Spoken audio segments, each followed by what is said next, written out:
Hello and welcome to Stand Up for Change. My name is Chasen Forehand. I'm the founder of HR4U Incorporated. And today I am introducing you to Henry Miller. He is the CEO and founder of Limitless Consulting.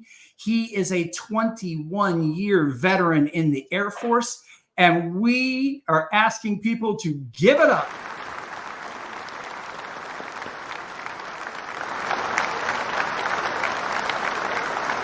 We had to wait for the rest of the crowd to come in. There we go. There we go. There we go. Hey, so glad to have you on the show today. And we are going to just kick it off like I do every single time. And that is, people are following you on social media. You have a very robust TikTok. Man, they're all over. People are following you. What's one thing, either personal or professional, that people don't know that you'd like to share? Oh man, there's like so many things, right? Because I do talk about my personal life when I'm out there online, right? So I talk about my son a lot, so everybody knows I have a son.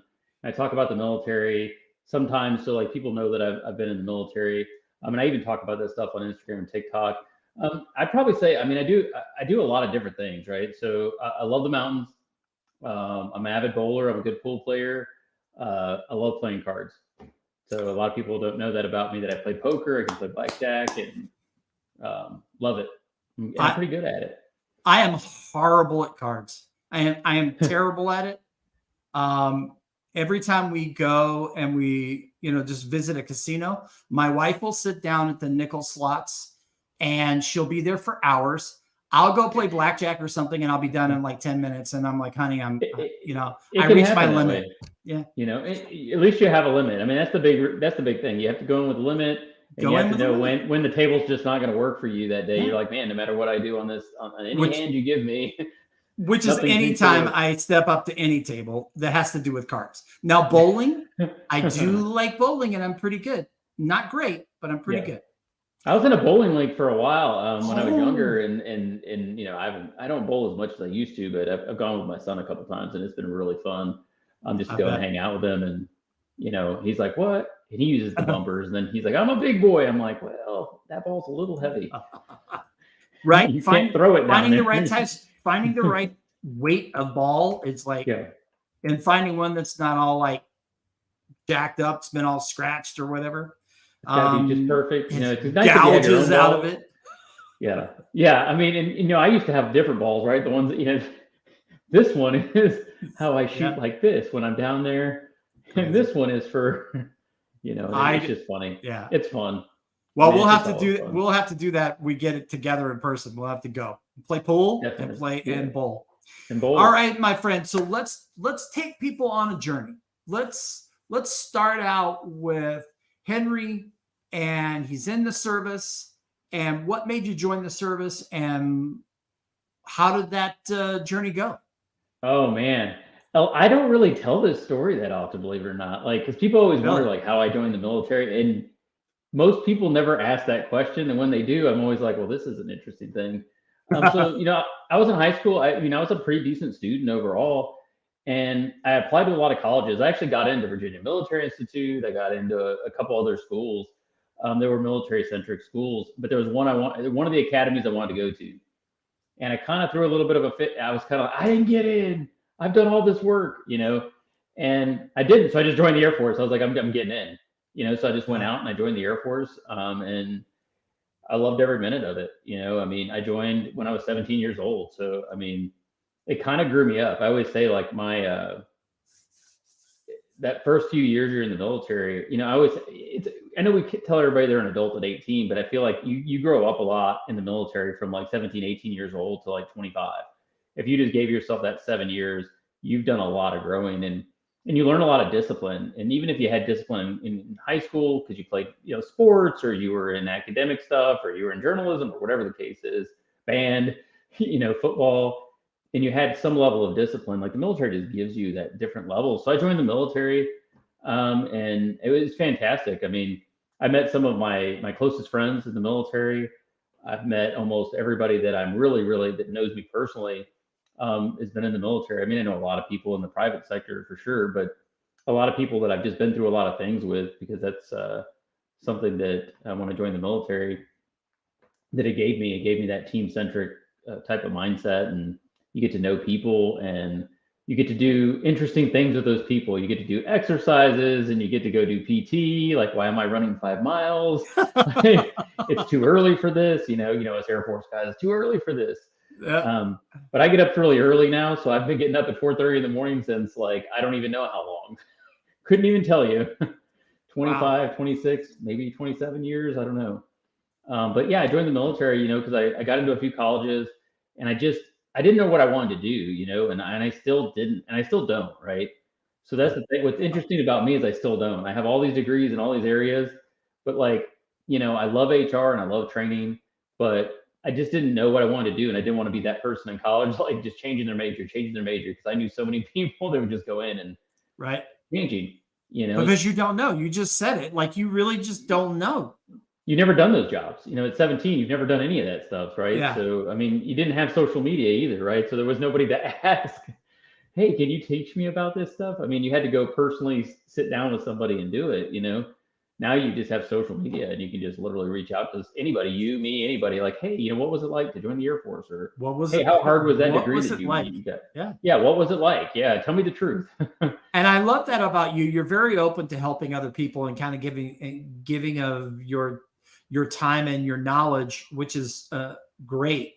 I know that I've introduced you to people. I mentor veterans that are transitioning into civilian life with a company called ACP. And you've been great about meeting some of those people and just kind of giving your experience. What would you tell, what would you say it was your experience? And what would you tell to people that are getting ready to move from being a veteran into civilian life, being active in the military to being in civilian life? I mean, I think it comes down to a couple things, right? I always tell people you got to own you got to own your own transition, right? So a lot of times people, I mean, they tell you this when you're active duty, right? Even no matter how high of a level you get either, right? You're just going to land this 6-figure job. You're going to make all this money. Everybody's going to want to hire you because you were in the military, That's not true, right? So by the way, that's not true. You will find employers that are veteran friendly. You will find ones that are willing to give you an opportunity for sure. But you have to kind of own the transition and realize that, like, the lingo you use in the military doesn't necessarily translate directly to the private sector. So you have to learn the business sector languages. If you're going into banking, how do they talk? Going into accounting, how do they talk? Whatever that industry is, you have to kind of learn their language. Take the time to figure out if there's things you need. If you need a degree to work in that area, does a degree make you more desirable in that area? So if it's a trade, maybe not. If it's in accounting, definitely, right? So you would kind of look at those things and go, okay, this is what I need to do.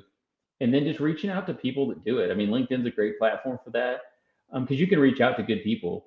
And I just, I always tell veterans to be careful for the people that are out there like, oh, I'll build your resume. I'll do this for you. I'll do that for you. And I'm going to charge you this egregious dollar amount. Just know that there's like tons of resources out there. There's a lot of people that will just guide you and help you get to the right people versus, going out and paying like some crazy dollar amount. I see it happen all the time to people. Do your research on that too if you're a vet. Because there's a lot of people out there that'll just take your money and it doesn't make you any better off. They didn't prep you to go into a room. You really didn't get much out of that. I do think resume writers are great, especially if you don't know how to translate your resume, because your military centric stuff doesn't always make sense to a civilian. If you go to an it's interview very and different. Say, I've supervised 5,000 people. Like, what civilian has done that? One, but two, they don't really understand exactly what those levels mean. So you have to kind of be able to break that down for people. And then the other part of owning it is really dialing in to what you think you want to do, and really talk to those people that do that job out in the private sector, not in the military. And it's because you'll learn a lot. There's things that you thought you wanted to do, and then you realize the hours are excruciating, or, man, I just don't have a passion for that. I thought I did. It looked cool on TV or whatever, because you've been so ingrained in what you do in the military. And it's interesting because you do so many things in the military, right? Like, the beauty is I did like 15 different things. And people go, wow. And you go, yeah, in the private sector, you're picking a job and you're kind of in that job. You're in that sector. It's a little bit harder to move just all over the place and do different things. So I always tell people to own it. Try 2 years out. I mean, kind of have a plan in your head of when you're wanting to walk. So many people wait and wait and wait, Yep. and you have to do your VA claims and you have to do all this stuff, and you're trying to move from a different state in most cases, and you're doing all this stuff, and it's like it gets real stressful. But if you plan it out, it becomes a lot better. Take an internship opportunity if you can get one. I definitely think there's, a lot of programs out there. I did a Hiring Our Heroes program, so I was able to do like 6 months with a civilian company that just allowed me to learn about the business sector, teach me how companies staff, teach me how they do things, why they do things that way. And I mean, I think you're just better for it, at the end of the day, hands down. But that's the advice I'd give people. And just reach out to other veterans. We'll all help you. Most of the time, if you ask us for advice or like, hey, I need an answer, I have can I pick your brain? You work in HR. Tell me this, Yeah. how this works, right? Like just ask the question. Most of us will send you a LinkedIn message back or send you our cell phone number and say, hey, call me if you need me. And granted, some of us have like a lengthy list. If you go into LinkedIn, you're like, man, I have 50 messages I have to go through. Who are all these people? Some of them are selling you stuff, but Yeah, absolutely. know, No, but it's so you're absolutely right. There's so many great people. There's so many fantastic people that are on LinkedIn and on other platforms that are willing to help out. And I find that it is something that you really just do your homework, ask for help, don't be afraid to ask for help, and really do some planning ahead of time to know, hey, this is what we want to do. So you know what? Now let's kind of, you've gotten out of the military. You were in for 21 years. You had a lot of great experiences. You set the stage for yourself, and now you're transitioning into civilian life. What do you do? well, I was in the Hiring Our Heroes program for the last 6 months, so I did get to go into operations management, which really helped me out a lot because there was a bunch of different internships you could apply for, but I wanted to do something where I could kind of learn. I wanted to learn a whole bunch of things, right? I wanted to go in and understand the payroll piece, the staffing piece. I wanted to understand how businesses operate from just just obviously profit and loss, how they're managing that, Yep. how a really good person does that who's been doing it a while. And I got really fortunate to do that. And I was offered a position right out of that internship. I turned it down. I ended up getting another opportunity somewhere else, and I took it. And I kind of dabbled, and I was very fortunate in the sense of I was able to dabble in things I was really interested in, right? So I did a lot of training development. I did consulting for a bank. I also did HR consulting because I started my own HR consulting company. In addition to that, I just was really fortunate. I got to work as a district administrator for a school district. And people were like, "What?" I'm like, "Man, I just love people, and I just enjoy it." But I ended up going back into government service for a little while. I worked for the AirForce Special Operations side for a while as a GS, and then I went back. I got an opportunity to go back into HR. I did all the staffing and all the personnel management on that, so I got really lucky in the sense of I was able to do all those different things, and it just led me. And I've been with my company 3 years now. I work for an oil and gas accounting outsourcer a day to day, and I founded Limitless Consulting. And I've consulted a lot with Limitless. I've been so lucky. I got to consult on a VR training program, building soft skills through VR headsets. So it's pretty interesting stuff when you work with guys that do that, and you're just doing the training side of it. You're just building the actual criteria and helping them build a video game. So it was pretty cool. And then I've done some other stuff, obviously in HR, where they just want you to do an investigation for a company, or they want you to investigate their CEO, or they want you to come in and just look at their processes and tell them, does it make sense? Are we doing this the right way? And I've just been fortunate. I've been able to do a lot of that stuff over the last, like, I don't know, like 5, 6 years now. But yeah, it was interesting. I mean, I enjoyed every minute of it. And in the military, I just capitalized on everything that I've done in the military. You have, when I went to your website, and you're one of our partners at HR4U, but we'll get to that if we have time later. But you have so many services that you offer, and it kind of goes to this whole conversation that you've gotten to do a lot of different things. You got to do a lot of different things in the military. You got to do a lot of different Yeah. things when you got out of the military, and it's given you this broad experience level. And so when I went onto your website and I was looking at all the different services, I was like, holy cow. But it is incredible. So walk people through that a little bit about what you do with Limitless Consulting. So I do capitalize on a lot of things I did in the military because I find that they do go hand in hand in a lot of cases. I do a lot of leadership development coaching, and I think it's interesting, right? Because HR, is in a good position to really like drive home like good leadership in an organization, right?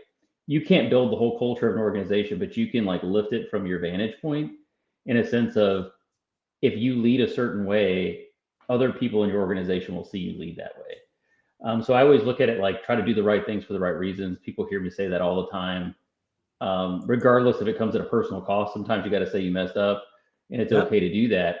So I do a lot of leadership development coaching, and some of that just is because I taught leadership in the military, so I did do that for 4 years. So like I get it from a different level, but I've also seen how real good teamwork, in the military, that you can go through some really hard times in like Afghanistan, at the middle of a fob with the army, not in a not good area, but like everybody's working together and everybody's doing their job. And it's so interesting just how if you can learn team dynamics and learn how to capitalize on people's strengths, how stronger you are, and you can apply that lesson to any job. It doesn't matter where you're at, a car dealer, a hotel, an accounting firm, doesn't matter. All those principles are the same. So I enjoy doing that part. I enjoy building training development programs. There's a lot of people out there that do really good stuff too. Adam Spack's one of them. He's out there. He does some really cool stuff. No boring training, because it's true, right? You get back to the basics. I love it. Yeah. And you dial in, right? Like you really dial in. And that's what he talks about, is dialing into what you need. You don't need 4,000 slides. Why don't you do a quick video, or why don't you dial it in, and maybe those slides are 10 with some exercises for people to learn how to do something.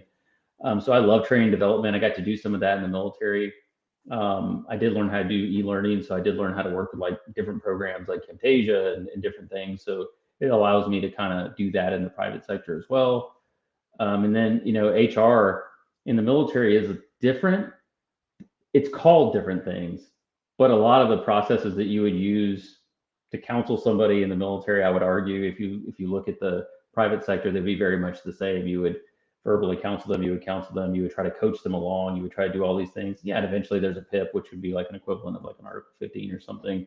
Yeah. But like if you can do that and make that correlation, it helps you in the private sector so much to do those type of things, because you're just a wider lens person, and you know how to run investigations because you've had to do some, you know how to do different things. And those lenses help you.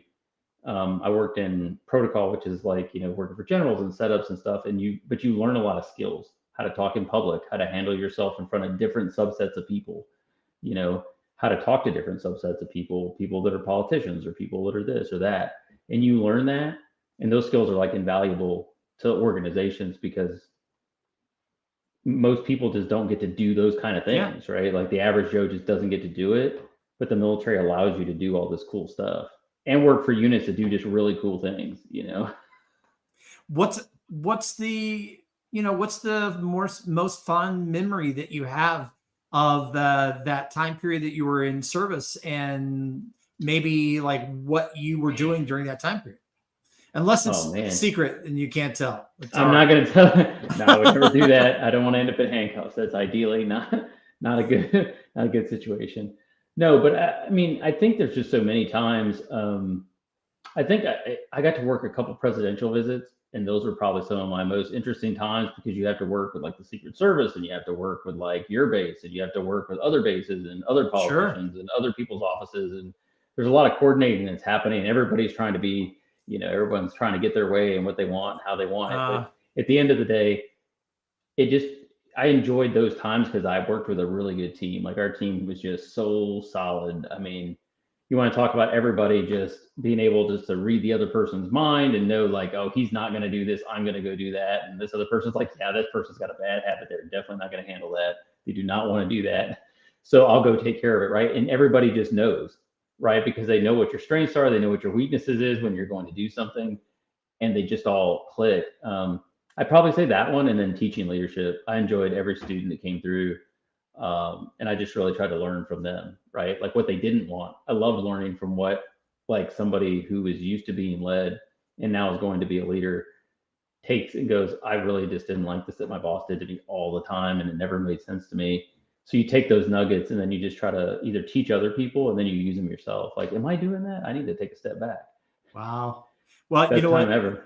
You're doing that basically right now. I mean, you're really in a phase with your consulting company where you're able to train people and give back. And, so talk about some of the specific programs that you enjoy the most doing.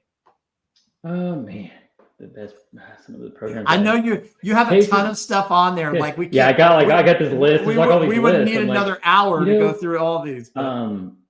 I like doing supervisory training. I love doing like leadership development training that kind of goes hand in hand with that.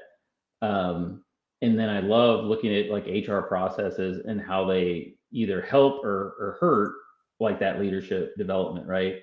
So it's all about like how they go interact, right? Like if I have policies that don't really drive a great culture in an organization because they're too stringent or whatever, but I'm telling a manager and a leader to go be empowered and go, you can make decisions for your team, but there's all these arbitrary policies that tell you you can't do any of those things. They don't go hand in hand. So I always like to look at policies to give, you want latitude sometimes as a manager to be able to make decisions at your level and really empower the people that work for you to make decisions. So you got to make sure you have policies that reward good behavior, that reward somebody for doing a really great job. Awards programs are huge in an organization. Bonus structures are huge in an organization, because that's how you motivate people. I can tell you can have a great boss, which is half the battle. Everybody remembers a good boss. Most of the time they take them for granted. They'll always remember a boss they were not so fond of. Yeah. In an organization, people leave for 3 reasons. It's money, they don't like their boss, or they want to be developed. And they just don't see a career path, right? So what's the career path in your organization is something that I think is really important. So you look at what HR is kind of doing behind the scenes. And then, if you're a large enough organization, they have talent management. There's different departments that do different things. So you kind of have to look at that overarching who does what. But I really enjoyed just watching those things all kind of collide and come together, especially when you start looking at the just how building great leaders and starting early really can elevate your organization, especially when it comes to like innovation and process improvement and retention. You can retain a lot of employees by just doing those things early on, but it starts when they become an employee. It starts when they start off as a brand new employee and never worked in a job before. You have to do those things, because without it, most people just become a manager at some point and they throw the book at you and tell you, go do it. You got to be intentional. There has to be some intentionality, behind it. So, and then you end up having to pay consultants and stuff coming in, right? Then you have to pay all of us to come in and like try to help you build teams. Can you help me fix this now? Because I don't know. I don't know what I've done, but yeah. Right. Yeah. What did I do here? I did something, and I don't know exactly what. I don't know what that is. So a lot of times you'll pick a manager and a leader that is the best technician. They're the best at what they do, and that doesn't always equate to being the best manager or the leader that team needs, because they're just a really good individual contributor to that department. And there's nothing wrong with that. You need those. But that person may not be able to do that because they just, 1, have never had any training, and 2, they've never done it before, and 3, maybe they just don't have the desire to, but that's the only way to promote, right? Because a lot of organizations, it's this or it's management, and there's really not a whole lot of levels. And in order to make more money, a lot of times they have to take that job. And sometimes when they get selected, like, oh, they're the best person out there. And you go, they're the best at what they do. Wow. But you have to have people skills. You have to be able to listen to people. You have to be able to ask questions. Like, Jason, what's your favorite part about the organization that you started? Yeah, exactly. You have to be able to ask that, and you have to be able to ask the questions. And you know what? I love that you say that, and everything that you're doing is right around a lot of the things that we do. But what in particular can people do to get, if they're a company or someone who wants to work with you one-on-one, I've got your website listed right down here, people, so you can see it. But is there another way for people to get in touch with you? Yeah. You can, I mean, I'm on social media. So I'm on LinkedIn, so you can find me on LinkedIn, obviously, because I'm on right now. But you can also look me up on Instagram. I do have an Instagram that I've been working on. So I spent a lot of time on my Instagram and TikTok lately.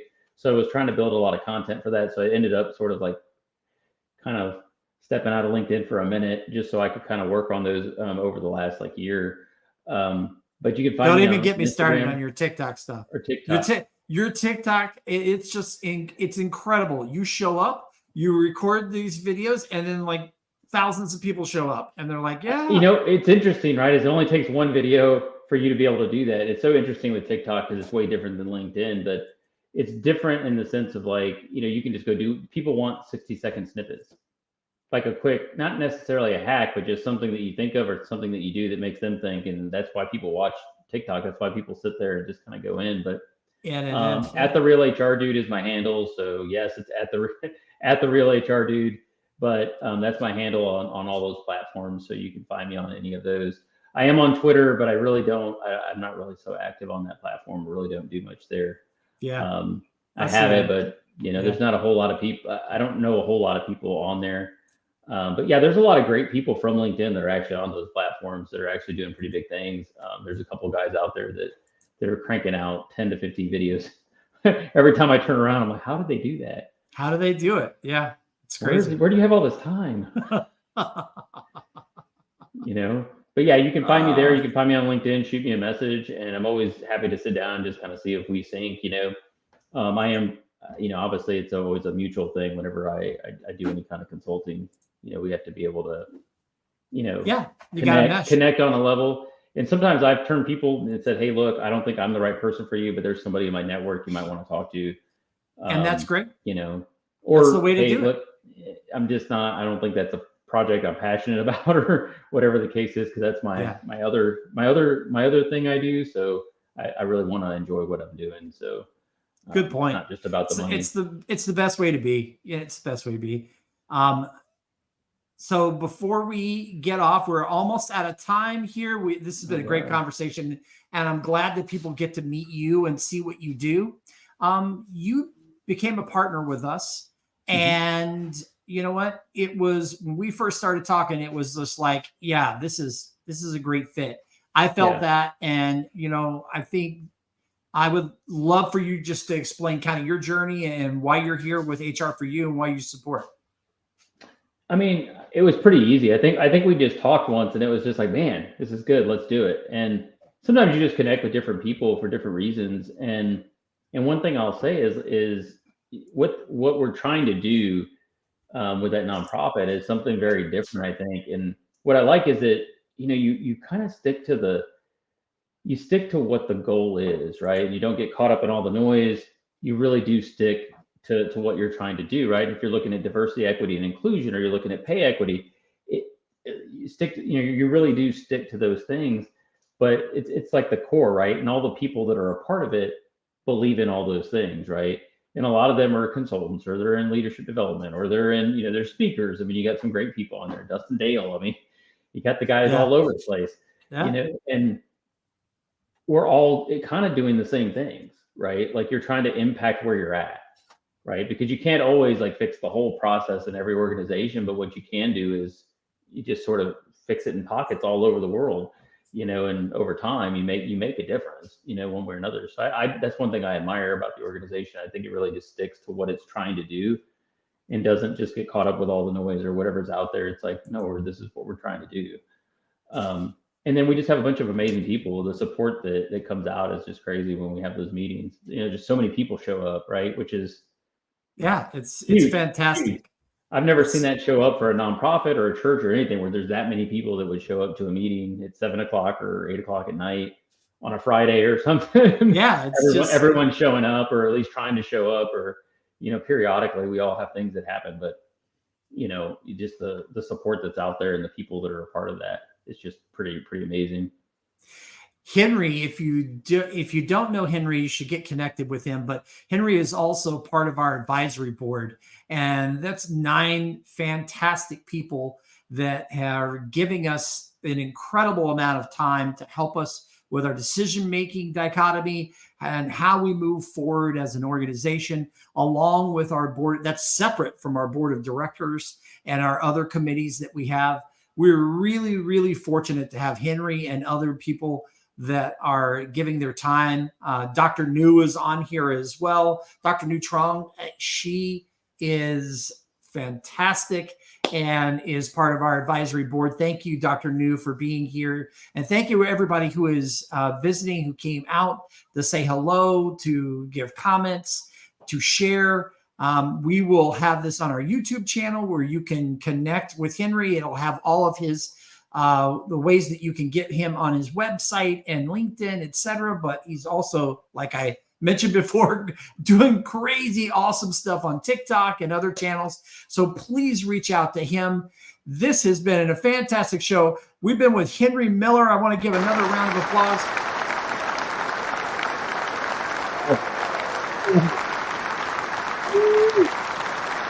Henry Miller in the house. Thank you. Folks. Thank you. And we will catch you next time on Stand Up for Change. Outstanding. Have a good night.